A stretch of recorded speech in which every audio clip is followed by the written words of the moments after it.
ఇదే కదా నీ కథ ముగింపులేనిదై సదా సాగదా.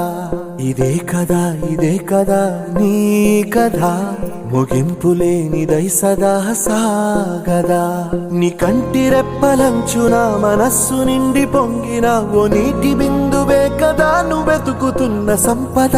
ఒక్కొక్క జ్ఞాపకానికి 100 ఏళ్ల ఆయువుందిగా, ఇంకెన్ని ముందు వేచనో అవన్నీ వెతుకు.